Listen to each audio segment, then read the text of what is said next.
Hello student, मैं हूं Dhirendra Shrivastava, DS sir, a senior faculty from Resonance Kota. आज मैं केमिस्ट्री का जो 25 जुलाई का सेकंड शिफ्ट का जो पेपर है उसके मेमोरी बेस्ड जो हमने क्वेश्चन तैयार किए और सोल्यूशन तैयार किए उनके, वो मैं आज यहाँ पे आपके लिए प्रेजेंट करूँगा। सेकंड शिफ्ट में स्पेशली फिजिकल और इनऑर्गेनिक केमिस्ट्री का जो पोर्शन है उसके क्वेश्चंस जो है ना वो मैं आपको डिस्कस कर रहा हूँ। पहला क्वेश्चन एक आसान कैटेगरी से सिंपल सा मोल का क्वेश्चन था, जिसमें 56 litre nitrogen react with excess of nitrogen और 20 लीटर जो है ना वो अमोनिया बनाता है।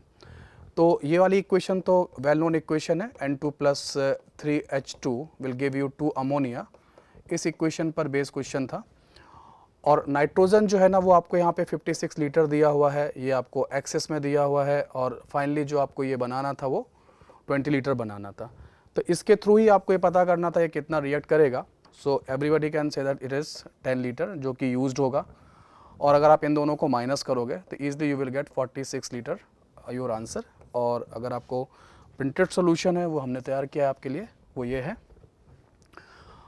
ये लिखा हुआ है जो कि एक्सेस में था, और ये फाइनल आंसर जो हमारा है वो 46 लीटर जो आंसर है वो आपको देना था। आसान कैटेगरी था, मेरे ख्याल से सभी लोगों ने इस क्वेश्चन को जो है ना वो कर लिया होगा। अगले क्वेश्चन पे चलते हैं। नेक्स्ट क्वेश्चन था कि एक सॉल्यूशन एंड कॉलिगेटिव प्रॉपर्टी जो चैप्टर है उससे था, जिसमें कि 1 ग्राम सोल्यूट को मिलाया गया है। सोल्यूट एक्स और वाई दोनों के मास सेम रखे गए, और जो सॉल्वेंट का मास है वो भी 1 kg सेम रखा गया है दोनों के लिए। लेकिन जो डिप्रेशन और फ्रीजिंग पॉइंट दोनों में आता है वो आता है कितना, 1:4 रेशियो का। तो मॉलिक्यूलर मास के रेशियो को आपको बताना था इस क्वेश्चन के अंदर, ठीक है। तो इजी, ये भी मैं इजी कैटेगरी का ही क्वेश्चन है, सिंपल सा जो क्वेश्चन है, जो एक फार्मूला होता है हमारा डिप्रेशन फ्रीजिंग पॉइंट वाला, delta TF equal to I into KF into molality. So इस पे बेस्ड एक न्यूमेरिकल है, सिंपल 2 बार आप इस फॉर्मूले को लगाइए और उसका रेशियो करेंगे तो आप बहुत आसानी से मॉलिक्यूलर मास पे पहुंच जाएंगे, का रेशियो पता कर सकते हैं। ये फॉर्मूला लगाया गया है, ये x के लिए लगाया गया है, ये y के लिए लगाया गया है। I वगैरह क्योंकि सेम सोल्यूट था इसलिए हमने इसको I को सेम माना हुआ और रेशियो निकाला। सोल्यूट का मास दोनों में 1 ग्राम था, और सॉल्वेंट का मास भी जो था वो कितना था, वो 1 kg था। तो सोल्यूट और सॉल्वेंट के जो मोलरिटी का जो फॉर्मूला होता है W स्मॉल w और कैपिटल M इंटू 1000। तो देखा जाए तो ये वाला जो पार्ट है इस क्वेश्चन में वो फिक्स्ड है। तो जो रेशियो बनेगा मोलरिटी का वो मॉलिक्यूलर मासेस के रेशियो में ही आ जाएगा, और इस तरीके से ही आ गया, ठीक है। और मॉलिक्यूलर, ये मोलरिटी का रेशियो आ गया, मोलरिटी का रेशियो के बाद ये मॉलिक्यूलर वेट का रेशियो आ गया, और इसके बाद जो है ना मॉलिक्यूलर वेट का रेशियो आप रख सकते हैं। जब आप फ्रीजिंग पॉइंट का रेशियो जो क्वेश्चन में दिया गया था 1:4 उसको पुट करेंगे तो ईजिली आपको मॉलिक्यूलर मास का रेशियो मिल जाएगा। तो ये क्वेश्चन भी सॉल्यूशन कॉलिगेटिव प्रॉपर्टी के सेक्शन से था, और इस कैटेगरी भी इजी कैटेगरी में रखा जाएगा, आसानी से सभी लोगों ने कर लिया होगा।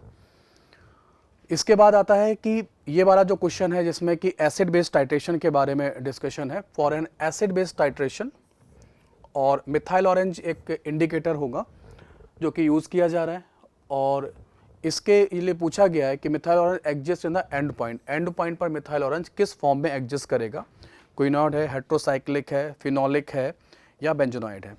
बेसिकली जो मिथाइल ऑरेंज होगा, मिथाइल ऑरेंज जो इंडिकेटर होता है, ये एक तरह से एसिडिक रेंज में इसका जो pH वर्किंग रेंज है वो 3.1 से लेके 4.2 इस तरीके से 3 से 4 pH के बीच में काम करता है बेसिकली।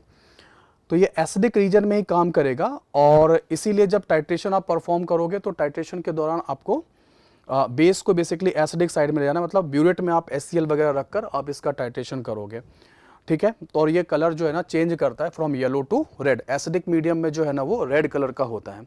इसके जो फॉर्म बदलते हैं वो कुछ इस तरीके से बदलते हैं। एसिड बेस्ड टाइट्रेशन के दौरान जो चेंज आता है, जब आप इसका बेंजोनॉइड फॉर्म होता है जो कि येलो कलर का होगा, उसको जब आप एसिडिक मीडियम में प्रोटोनेशन देते हैं तो ये क्विनॉइड फॉर्म में चला जाता है, क्विनॉइड फॉर्म में चला जाएगा, और ये रेड कलर का होता है, ठीक है। मोस्टली जो क्वेश्चन, मतलब ये जो क्वेश्चन है ये NCERT का जो लैब मैनुअल है वहाँ से पूछा गया था। ज़्यादातर लोग कलर वगैरह के बारे में नॉलेज रखते हैं।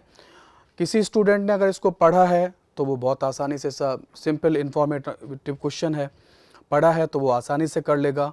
किसी को पढ़ाया गया है तो भी आसानी से कर लेगा, किसी को नहीं पढ़ाया गया है तो थोड़ा उसके लिए एक मुश्किल काम जो है ना वो बन सकता था इस क्वेश्चन में। बट अगर आप अपना केमिस्ट्री का एनसीईआरटी के थ्रू जो लैब मैनुअल वाला पार्ट है वो देखेंगे तो आपको ये क्वेश्चन का सोल्यूशन वहाँ पे या ये इन्फॉर्मेशन जो है ना वहाँ पे आपको ईजिली अवेलेबल है, मिल जाएगी। Again good question from the coordination compound. आप सभी जानते हैं कि कोऑर्डिनेशन कंपाउंड जो है ना वो जब भी केमिस्ट्री का पेपर आता है, स्पेशली इनऑर्गेनिक केमिस्ट्री में कोऑर्डिनेशन कंपाउंड से क्वेश्चन अच्छे लेवल के और ज़्यादा नंबर में पूछे जाते हैं। फिलहाल ये एक क्वेश्चन इसमें पूछा गया है। इसमें कोबाल्ट के 3 कॉम्प्लेक्स दिए गए हैं जिसमें कि अमोनिया लिगेंड है और यहाँ पे EN ethylene diamine is the bidentate ligand और वाटर लिगेंड है। ठीक है, यहाँ पे कुछ बातें ध्यान देनी है कि सभी में सेंट्रल मेटल एटम जो है ना वो कोबाल्ट है और कोबाल्ट की जो ऑक्सीडेशन नंबर है वो +3 है। तो सेंट्रल मेटल एटम की वजह से स्प्लिटिंग वगैरह के मैग्नीट्यूड पर कोई फर्क नहीं पड़ेगा, लेकिन लिगेंड का नेचर क्योंकि बदल रहा है, एक ये L1 लिगेंड है, ये एक L2 लिगेंड है और ये L3 लिगेंड है। लिगेंड के नेचर के बदलने की वजह से जो स्प्लिटिंग का मैग्नीट्यूड है Eg ऑर्बिटल और T2g ऑर्बिटल के बीच का जो डिफरेंस है वो चेंज होगा। ये स्प्लिटिंग का जो मैग्नीट्यूड है वो चेंज होगा। आप सभी को कोऑर्डिनेशन कंपाउंड में स्पेक्ट्रोकेमिकल सीरीज पढ़ाई जाती है। स्पेक्ट्रोकेमिकल सीरीज के अंदर अगर आप इनके स्ट्रेंथ का ऑर्डर देखोगे तो आप ये पाओगे कि जो अमोनिया है, ठीक है ना, अमोनिया से ज़्यादा स्ट्रेंथ जो रखता है वो ईएन रखते हैं। ठीक है ना, ईएन सॉरी, इसमें जो है ना ये ऑर्डर है एक्चुअली, जो ये ईएन है वो इस ऑर्डर में रहेगा और उसके बाद अमोनिया है और उसके बाद water. This is the ligand strength order. तो जो भी लिगेंड है ना उसका अगर स्ट्रेंथ ज़्यादा है तो वो T2g और Eg ऑर्बिटल के बीच में स्प्लिटिंग ज़्यादा प्रोड्यूस करेगा। ये डिफरेंस ज़्यादा होगा तो आपको हाई एनर्जी फोटोन जो है ना वो लगेंगे इलेक्ट्रॉन को यहाँ से यहाँ पे जम कराने के लिए। ओके, ये फॉर्मूला आप यूज़ कर सकते हैं उसके लिए। तो यहाँ पे मैंने लिख भी दिया है कि ऑल द कोबाल्ट 3 कॉम्प्लेक्सेस हैं और जितना जैसा लिगेंड का नेचर होगा वैसे क्या ग्रेटर द स्प्लिटिंग होगा d ऑर्बिटल का और अमाउंट ऑफ एनर्जी भी कैसी होगी, ज़्यादा होगी। तो इसी के पॉइंट ऑफ व्यू से सबसे ज़्यादा जो एनर्जी एब्जॉर्ब करेगा वो कौन सा करेगा, सबसे ज़्यादा जो एनर्जी एब्जॉर्ब होगी वो होगी इस वाले में, उसके बाद अमोनिया वाले में और उसके बाद वाटर वाले में सबसे कम होगी। ठीक है, आगे बात कर लेते हैं हम लोग नेक्स्ट क्वेश्चन की तरफ। ये मेटलर्जी वाले चैप्टर से था जिसमें कि आयरन की जो मेटलर्जी होती है उससे था। इसमें पिग आयरन का एक स्टेटमेंट बोला गया, pig iron is formed by cast iron and iron scrap. Yes definitely pig iron जो है ना इससे बन सकता है। Pig iron contains less carbon than the cast iron. ठीक है, यहाँ पर हमने कार्बन कंटेंट का डेटा भी आपको दिया हुआ है। जो cast iron formed by the pig iron and iron scrap, ये बात सही है। पिग आयरन में कार्बन कंटेंट जो होता है वो 4% के आसपास होता है। पिग आयरन के थ्रू जब हम इसे कास्ट करते हैं, कास्ट आयरन में कन्वर्ट करते हैं, तो कास्ट आयरन में कार्बन परसेंटेज थोड़ी सी कम करते हैं, स्टील में थोड़ी और कम करते चले जाते हैं और रॉट आयरन में तो हम कार्बन कंटेंट लगभग कमी कर देते हैं ताकि उसका जो सॉफ्टनेस है वो बढ़ जाता है। कास्ट आयरन में कार्बन कंटेंट को इस लेवल पे रखा जाता है जहाँ पे उसकी ठीक ठाक स्ट्रेंथ जो है ना बढ़ जाती है। लेकिन कास्ट आयरन की प्रॉब्लम ये है कि वो क्या करता है, उसकी ब्रिटलनेस जो है ना वो बढ़ जाती है और लोड बेरिंग कैपेसिटी तो कास्ट आयरन की बढ़ जाती है लेकिन इसकी जो ब्रिटलनेस होती है ना वो भी इंक्रीज़ कर जाती है। तो ज़्यादा लोड अगर आप डाल देंगे कास्ट आयरन के बने हुए पैनल्स वगैरह पे तो फिर उनके टूटने के चांस भी ज़्यादा होते हैं। तो जो हम लोग आंसर दे रहे हैं इसमें वो यही है, 4th आंसर दे रहे हैं जिसमें कि फर्स्ट एंड सेकेंड स्टेटमेंट के लिए हम लोग कह रहे हैं कि स्टेटमेंट 1 जो है ना, ठीक है, वो इसमें सेकेंड वाला जो फॉल्स है और स्टेटमेंट 1 जो है ना वो हमने ट्रू माना हुआ है। ठीक है, स्टेटमेंट आपका स्टेटमेंट जो 1 होगा यहाँ पर स्टेटमेंट 1 जो है ना वो ट्रू है और स्टेटमेंट 2 जो है ना वो फॉल्स होगा, है ना। पिग आयरन के अंदर जो कार्बन कंटेंट होता है वो कास्ट आयरन से क्या होता है, वो ज़्यादा होता है। पहला स्टेटमेंट को ट्रू माना जा रहा है और दूसरे स्टेटमेंट को हम लोग फॉल्स मान रहे हैं और उसके हिसाब से हमने 4th स्टेटमेंट बनाया था। यहाँ पे थोड़ा मिस्टेक है, इसको चेंज कर लीजिएगा। अगले क्वेश्चन की तरफ पढ़ते हैं और इसमें था कि फाइंड मैग्नेटिक मूवमेंट, है ना, फाइंड मैग्नेटिक मोमेंट जो स्पिन ओनली के लिए फॉर्मूला होता है उसके लिए M3+ आयन का बताना था और नेगेटिव इलेक्ट्रोड, लेकिन इन्होंने एक कंडीशन दे रखी थी कि नेगेटिव इलेक्ट्रोड पोटेंशियल होना चाहिए। ओके, और नेगेटिव इलेक्ट्रोड पोटेंशियल में क्रोमियम 3+ से क्रोमियम 2+ का कॉम्बिनेशन, Mn3+ से Mn2+ का कॉम्बिनेशन, कोबाल्ट 3+ से इसका ये। अगर आप प्रीवियस ईयर के जेई मेंस के पेपर देखोगे तो कहीं ना कहीं उन्होंने कभी ना कभी इनके बारे में, इसके बारे में, इसके बारे में पूछा जरूर है। एक बार कोबाल्ट का भी आ चुका है, हाईएस्ट इलेक्ट्रोड पोटेंशियल के पॉइंट ऑफ व्यू से इसका क्वेश्चन आ चुका है, ठीक है। और ये जो क्रोमियम वाला, ये Mn वाला भी आ चुका है, ये भी क्वेश्चन पूछा जा चुका है। एनसीईआरटी में इनका डेटा भी अवेलेबल है, अगर आपने पढ़ा होगा डी ब्लॉक के अंदर तो डेफिनेटली आपको मिल जाएगा, क्योंकि उस क्वेश्चन में नेगेटिव पोटेंशियल की बात की जा रही है। तो नेगेटिव पोटेंशियल के अंदर क्रोमियम 3+ से क्रोमियम 2+ वाला जो पोटेंशियल है वो एक्चुअली नेगेटिव है ना, वो नेगेटिव होगा। इसका पॉजिटिव है, इसका भी पॉजिटिव है और इसका हाईली पॉजिटिव है, ठीक है। ये पहले भी प्रीवियस ईयर जेई में ये वाला क्वेश्चन आ चुका है, अगर आपने देखा होगा प्रीवियस ईयर के अगर क्वेश्चन किए हैं तो ईजिली आपको ये अवेलेबल मिलेगा, ये वाला क्वेश्चन भी आ चुका है। क्रोमियम 3+ में से क्रोमियम 2+ का नेगेटिव पोटेंशियल का, एक्चुअली क्रोमियम 3+ की जो स्टेट होती है ना वो 3d3 होती है,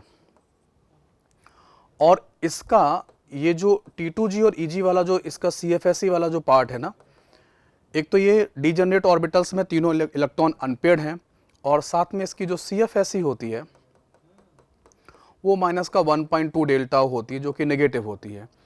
और ये नेगेटिव CFSE या 3d3 का जो स्टेबल कन्फिगुरेशन है डीजनरेट ऑर्बिटल वाला, वही रिस्पॉन्सिबल होता है इस कपल का या इस इलेक्ट्रोड पोटेंशियल के नेगेटिव SRP के लिए। ये इसका एक्सप्लेनेशन है, ठीक है। लेकिन आपको अगर याद होता ये चीज़ों जो है ना तो आप बहुत फास्ट कर पाते, नहीं भी है तो इसका लॉजिक भी आपके सामने है, तो इसी के बारे में काम करना था। So negative values of electrode potential for Mn3 कितना आ रहा है, इसके लिए आएगा, क्रोमियम 3+ से क्रोमियम 2+ के लिए आएगा। ओके, तो क्रोमियम 3+ देख लीजिए, क्रोमियम 3+ में नंबर ऑफ अनपेयर्ड इलेक्ट्रॉन कितने आएंगे, 3d3 में 3 आएंगे, जो मैंने यहाँ पे आपको लिखे हुए हैं। ओके, 3 पुट कर दीजिए, 3 पुट करेंगे √15 जो है ना वो बोर मैग्नेट्रॉन क्या आ जाएगा, मैग्नेटिक मोमेंट आ जाएगा, है ना।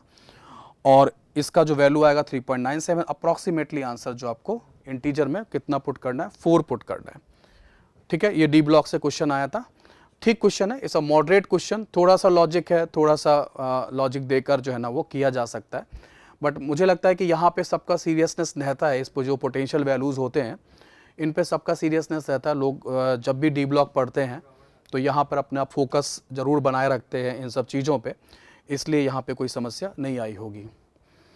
इसके बाद डायरेक्ट केमिकल बॉन्डिंग से सीधा सीधा हाइब्रिडाइजेशन का क्वेश्चन है, और उसमें कुछ भी नहीं है, सिंपल पार्टिकल्स दिए गए XeF2, XeF6, XeOF4, XeO3 xenon के कंपाउंड्स हैं, और उनको डायरेक्ट इनके हाइब्रिडाइजेशन से मिलाना है।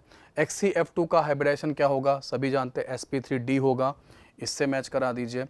XeF6 का जो हाइब्रिडाइजेशन है sp3d3 होता है, डिस्टॉर्टेड ऑक्टाहेड्रल या कैप्ड ऑक्टाहेड्रल बोलते हैं। XeOF4 का हाइब्रिडाइजेशन विद 1 लोन पेयर और 1 oxygen atom trans to each other, sp3d2 होता है।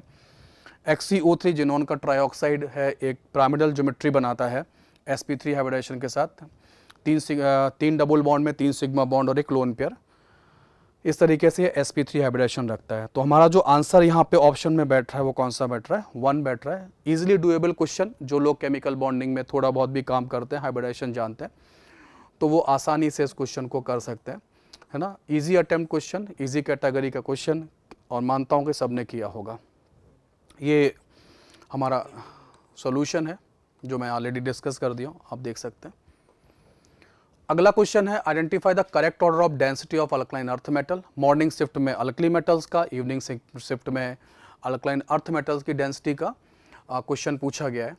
तो यहाँ पे जो एक्सेप्शनल केस है वही हमें देखना हो पड़ता है। कैल्शियम की जो डेंसिटी, वैसे तो डेंसिटी का जो ऑर्डर है पीरियोडिक टेबल के अंदर वो लेफ्ट टू राइट भी इंक्रीज होता है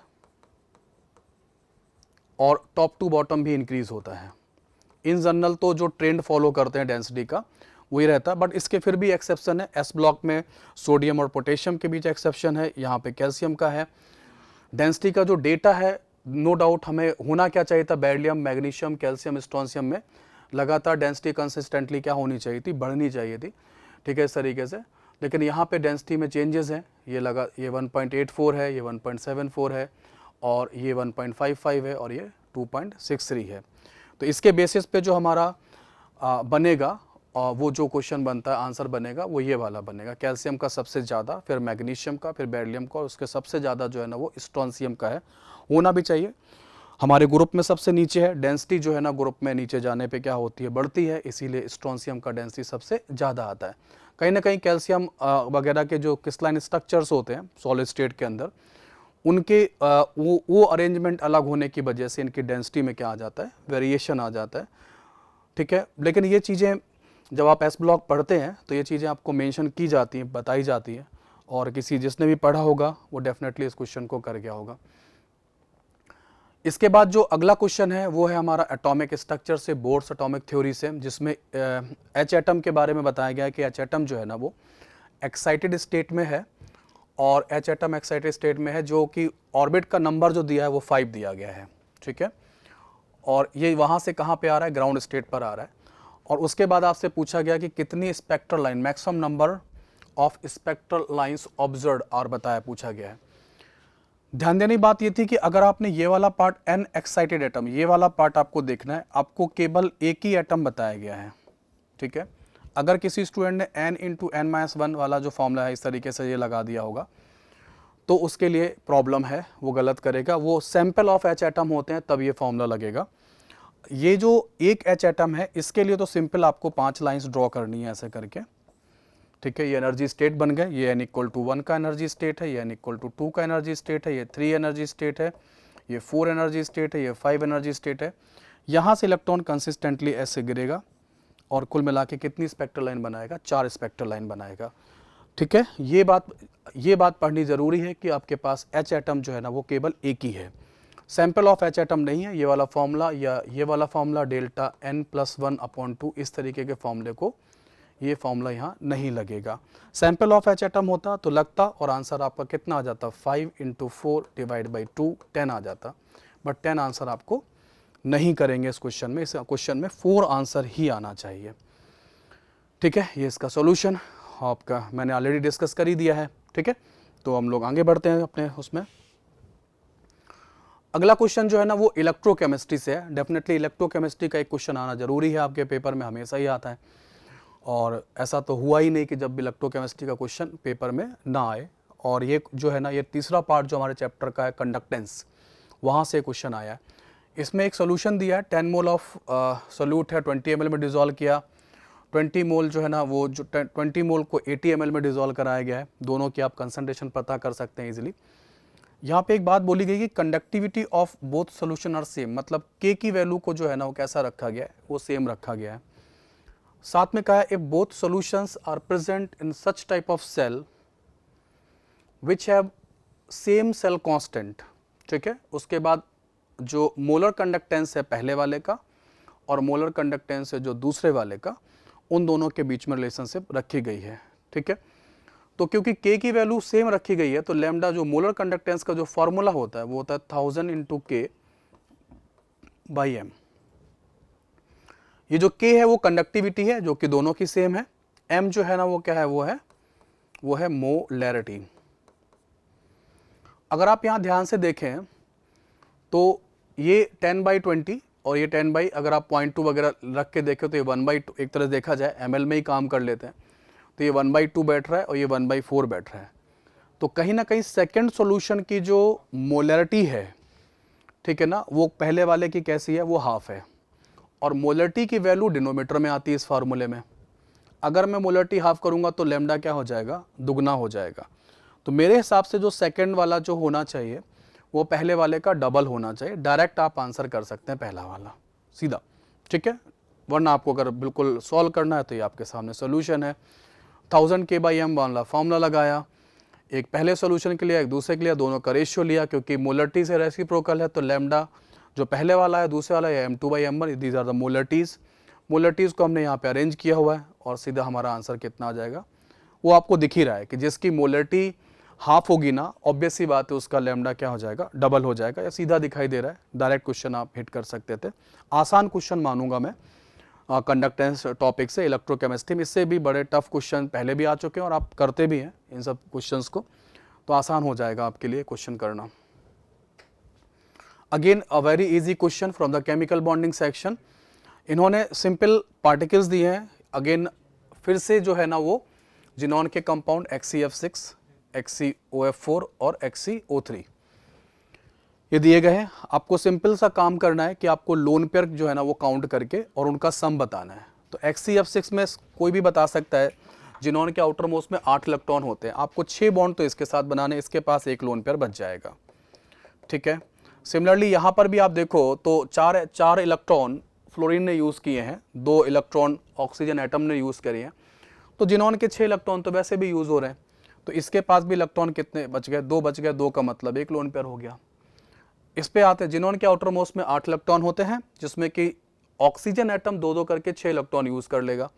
अगेन इसके पास 2 इलेक्ट्रॉन बचेंगे, 2 का मतलब एक लोन पेयर, तो लोन पेयर काउंट कर लीजिए, 3 लोन पेयर डायरेक्ट आंसर है, कोई प्रॉब्लम ही नहीं है। सीधा क्वेश्चन था, इजी कैटेगरी का क्वेश्चन है, आसान है। इस तरीके के क्वेश्चन अगर आपने छोड़े हैं तो आपको नुकसान ज़्यादा होगा अपने पेपर में, ऐसे क्वेश्चन छूटने बिल्कुल भी नहीं चाहिए। ये हमने डायग्राम वगैरह उनके जो स्ट्रक्चर्स होते हैं उनको बना के भी आपको बताया हुआ है, वो भी देखकर आप काम कर सकते हो, ये भी कंप्लीट हो जाएगा, ठीक है। बाकी बहुत आसान था, ये सब की भी ज़रूरत नहीं है, सीधा सीधा आप यहाँ पे बॉन्डिंग देख सकते हैं और डायरेक्टली आपको दिखाई दे रहा है सबके पास एक लोन पेयर यूज़ हो रहा है, क्योंकि 6-6 इलेक्ट्रॉन जो है ना वो ऑलरेडी बॉन्डिंग के लिए यूज हो चुके हैं, ठीक है। अगले क्वेश्चन पे आते हैं। अगेन फिर से एक इजी कैटेगरी का क्वेश्चन है इनऑर्गेनिक केमिस्ट्री से, ठीक है। थोड़ी बहुत भी प्रिपरेशन इनऑर्गेनिक केमिस्ट्री की है, फिर भी आसानी से स्टूडेंट कर सकते हैं। Find the total number of acidic oxide in the following species. हम सभी जानते हैं कि जो नॉन मेटल के ऑक्साइड्स होते हैं उनका नेचर जो होता है वो कैसा होता है, एसिडिक होता है। तो नॉन मेटल के ऑक्साइड्स में कौन कौन से हमारे पास हैं, हमारे पास ये तो न्यूट्रल ऑक्साइड है, ये न्यूट्रल है, ये न्यूट्रल है, ये न्यूट्रल है। B2O3 जब आप पानी में डिजोल्व करोगे H3BO3 बन जाएगा।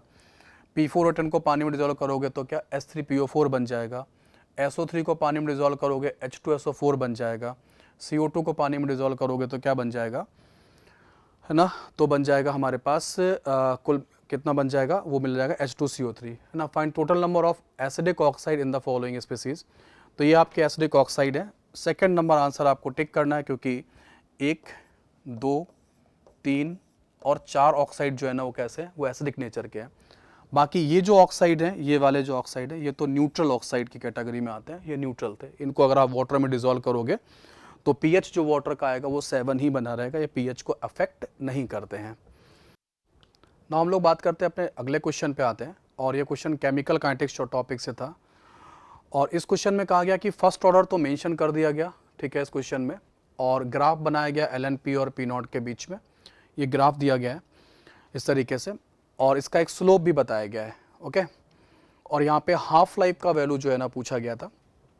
आसान है, अगर हम जिस तरीके से देखें तो हमारा K का वैल्यू जो होता है, K का वैल्यू 1/T ln A/A-x जानते हैं हम लोग, क्योंकि डेटा पार्शियल प्रेशर में है तो हम लोग समझ सकते हैं कि number of moles is directly proportional to A। जो इनिशियल मोल्स हैं वो इनिशियल प्रेशर के प्रोपोर्शनल हो जाएंगे, और A-x जो बचा हुआ कॉन्सेंट्रेशन है वो उस समय टाइम T पे जो प्रेशर होगा उसके प्रोपोर्शनल है। तो वही फॉर्मूला यहाँ पे बनाया हुआ है, P0/P वाला बना दिया है इस तरीके से, माइनस लेकर वहाँ मल्टीप्लाई किया है और ये बन जाएगा, और हमारा जो स्लोप है वो किसके, -K के बराबर आ जाएगा, और इस तरीके से यहाँ पे K की वैल्यू ये आएगी, और T हाफ का वैल्यू सभी को पता है ln2/K होता है फॉर्मूला, या 0.693/K, अगर वो वैल्यू रखते हैं तो 1/5 मिनट आता है या फिर 12 सेकेंड आता है। एक छोटी सी प्रॉब्लम जरूर आ रही थी क्वेश्चंस के अंदर, जिसमें कि जो ग्राफ है वो ग्राफ ओरिजिन से स्टार्ट होना चाहिए था अकॉर्डिंग टू द फॉर्मूला, जो फॉर्मूला हम लोग डिस्कस कर रहे हैं फर्स्ट ऑर्डर रिएक्शन का इस फार्मूले के हिसाब से, बट स्टिल कुछ मेमोरी बेस्ड क्वेश्चन था, तो अभी हमें कुछ इतना ही मिला जिस हिसाब से हमने इसको बनाया हुआ है, ओके। तो यहाँ कुछ इशू है ग्राफ के अंदर, लेट्स सी जब हमारे पास ओरिजिनल पेपर आएंगे वहाँ पे हम लोग इसको रेक्टिफाई कर सकते हैं, बट जितना हमें बताया गया उसके हिसाब से हमने सॉल्यूशन बनाने की कोशिश की है। अगले क्वेश्चन पर आते हैं। अच्छा क्वेश्चन था मिसल फॉर्मेशन के लिए, और मिसल फॉर्मेशन में इंथैल्पी और इंट्रोपी के बारे में डिस्कशन था कि ड्यूरिंग द मिसल फॉर्मेशन जो इंथैल्पी चेंज है और एंट्रोपी चेंज पर क्या फ़र्क पड़ेगा। तो मिसल फॉर्मेशन में क्या होता है कि जब हम सर्फेकेंट या सोप वगैरह जो है ना वो हम पानी में मिलाते हैं और एक डिज़ायर्ड जब CMC के ऊपर पहुंचते हैं तो करीब 100 पार्टिकल्स आपस में मिलकर क्या करते हैं, मिसल का फॉर्मेशन कर लेते हैं।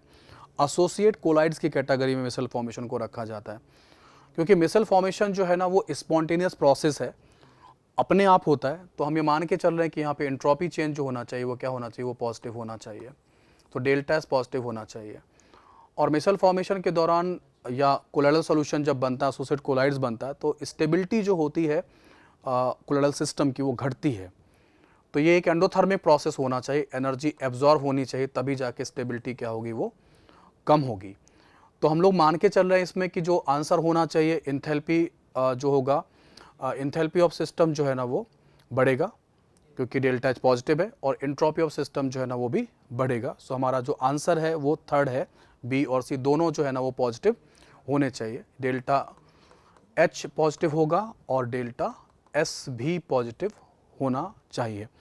ठीक है, ये क्वेश्चन जरूर मैं एक अच्छी कैटेगरी क्वेश्चन मान के चल रहा हूँ, जहाँ पे कॉमन इन्फॉर्मेशन से थोड़ी हट के इन्फॉर्मेशन जो है ना स्टूडेंट से पूछी गई है। ये उसका सॉल्यूशन है, दोनों बातें मैंने आपको समझा दी हैं। नाउ हम लोग बात करते हैं correct order of first ions energy of beryllium, boron, nitrogen और oxygen. Easily doable question, easy category का क्वेश्चन। पीरियड टेबल के अंदर आपको आयंस एनर्जी का जो ऑर्डर पढ़ाया जाता है उसमें सबको पता है। यहाँ पे स्टेबिलिटी ऑफ इलेक्ट्रॉनिक कन्फिगरेशन आती है, 1s2 कन्फिगरेशन आता है, जिसकी वजह से ये ऑर्डर में बोरॉन से आगे निकल जाता है। सिमिलरली नाइट्रोजन के अंदर 2p3 कन्फिगरेशन आता है, जो कि स्टेबिलिटी रखता है हाफ फिल ऑर्बिटल्स वाली। और फर्स्ट आयंस एनर्जी के अंदर ये नाइट्रोजन ऑक्सीजन से जो है ना वो आगे निकल जाता है ऑर्डर के अंदर। तो इसलिए यह हमारा आंसर होगा फर्स्ट, बोरॉन पीछे आ गया बेरिलियम से और नाइट्रोजन आगे निकल गया किससे, ऑक्सीजन से। तो ये पहला आंसर हो जाएगा। ये भी क्वेश्चन जो है ना वो इजी कैटेगरी का क्वेश्चन है, ये आपको आसानी से सभी लोगों को करना चाहिए, इसमें कोई गलती नहीं होनी चाहिए। अगला कुछ ये हमारा सॉल्यूशन है, तो आप देख सकते हैं, easily doable question. Next question है H2C2O4 is a dibasic acid, इसके आयनाइजेशन की बात की जा रही है। तो ये पहला H जब आयनाइज होगा, स्टेप बाय आयनाइजेशन है, तो इसका K1 है, फर्स्ट डिसोसिएशन कांस्टेंट कह सकते हैं। ये इसका Ka2 है, सेकंड डिसोसिएशन कांस्टेंट है। नो डाउट सभी लोग जानते हैं K1 बड़ा होता है K2 से, ठीक है। उसके बाद ये साइमल्टेनियसली बताया गया है, K3 बताया गया, जिसमें दोनों H+ आयन एक साथ आए हैं। देखा जाए तो कहीं ना कहीं अगर हम समझे तो ईजी डुएबल है पहला इक्वेशन, और दूसरा इक्वेशन को अगर आप प्लस कर दोगे तो हमें ये थर्ड इक्वेशन मिल जाएगा। तो इजी हम कर सकते हैं क्या कि जो Ka3 की वैल्यू है वो किसके बराबर आएगी, बोलो, वो K1 और K2 के मल्टीप्लिकेशन से कैलकुलेट की जा सकती है। तो हमारा जो आंसर होगा वो पहला आंसर होगा, K3 की वैल्यू जो है ना K1 इंटू K2 के मल्टीप्लिकेशन के बराबर होनी चाहिए। This question is also easy category, आसानी से सबको कर लेना चाहिए था। ठीक है, नेक्स्ट है high purity of hydrogen can be obtained. जो हाई प्योरिटी जो हाइड्रोजन की है, जो कैसे ऑब्टेन की जा सकती है, by the electrolysis of warm aqueous barium hydroxide solution using निकल इलेक्ट्रोड्स, है ना। तो इसका इन्फॉर्मेटिव क्वेश्चन, तो इसके बारे में सीधा सीधा ये जो है ना आप सॉल्यूशन पढ़ लीजिए। High purity of 99.95% hydrogen obtain bye electrolysis of warm aqueous barium hydroxide solution between निकल इलेक्ट्रोड। सो हाइड्रोजन की जो प्रिपरेशन है और किस तरीके से हाईली प्योर हाइड्रोजन ऑब्टेन किया जा सकता है, उस वाले टॉपिक से ये क्वेश्चन को लिया गया है। नेक्स्ट आपका क्वेश्चन है, उसमें ये कहा गया है कि इंथैल्पी ऑफ आयनाइजेशन दिया गया है। ये थर्मोडायनेमिक्स में जो थर्मोकेमिस्ट्री में जो इंथैल्पी ऑफ न्यूट्रलाइजेशन वाला सेक्शन है, वहाँ पे हम लोग पढ़ाते हैं कि स्ट्रॉन्ग एसिड और स्ट्रॉन्ग बेस की इंथैल्पी ऑफ न्यूट्रलाइजेशन जो है ना वो कैसी रहती है, वो कांस्टेंट रहती है और हाईएस्ट होती है 57.3 किलोजूल पर मोल। एसिटिक एसिड और NaOH से जब हमने न्यूट्रलाइजेशन किया तो उसकी इंथैल्पी ऑफ न्यूट्रलाइजेशन थोड़ी सी कम आती है, इस वैल्यू से कम आ रही है, आप देख लो। और कम आने का जो रीज़न है वो एक्चुअली एसिटिक एसिड जो हमारा होता है CH3COOH जो होता है वो एक वीक एसिड होता है, ठीक है। तो इस 57.3 का कुछ पार्ट, एक छोटा सा पार्ट जो है ना, इसको अनडिसोसिएटेड पार्ट जो होगा, जैसे कि अगर हम मान लें कि हमने 100 पार्टिकल्स को एसिटिक एसिड को पानी में मिलाया था, तो पानी में जब मिलाओगे तो कुछ particle already dissociated, let's say 20 particles already dissociated थे, ठीक है, ये ऑलरेडी डिसोसिएटेड हो गए। 80 पार्टिकल जो है ना वो अनडिसोसिएटेड फॉर्म में पड़े हुए हैं। जब आप NH मिलाओगे तो NH सबसे पहले इनको न्यूट्रलाइज करेगा और इनके न्यूट्रलाइजेशन जो ऑलरेडी डिसोसिएटेड थे, इनसे जो एनर्जी बनेगी वो एनर्जी बेसिकली जो बचे हुए 80 अनडिसोसिएटेड एसिटिक एसिड पार्टिकल्स हैं उनको डिसोसिएट करने में जाएगा, ठीक है। तो कुछ पार्ट जो इसका है एंथैल्पी ऑफ न्यूट्रलाइजेशन का, वो क्या होगा, वो यहाँ किसको डिसोसिएट करने में जाएगा, इसको डिसोसिएट करने में जाएगा एसिटिक एसिड को, इसलिए कम हो जाता है। इन दोनों का आप डिफरेंस लोगे तो अपने आप को पता चल जाएगा calculate the enthalpy of ionization, कितना आयनाइजेशन में कितना एनर्जी लगा हुआ है, और वो वैल्यू आप इजीली कैलकुलेट कर सकते, दोनों का डिफरेंस निकालिए 2 किलो जूल पर मोल निकल के आ जाती है। Okay, so this is the end of from our side. हमने जो सोल्यूशन तैयार किया है मेमोरी बेस वो हमने तैयार किया, और हम ये मान के चल रहे हैं कि पेपर जो है ना वो इजी कैटेगरी का, कुछ एक दो क्वेश्चन को छोड़कर जो तुम्हें आप परेशान कर सकते हैं, वरना ओवरऑल क्वेश्चन पेपर जो है ना वो इजी है। डायरेक्ट फ्रॉम NCERT है, डायरेक्ट फ्रॉम डेफिनेशंस है, फ्रॉम बिगिनिंग डेफिनेशन है, बेसिक डेफिनेशन से ही क्वेश्चन पेपर को बनाया गया है। Okay, thank you.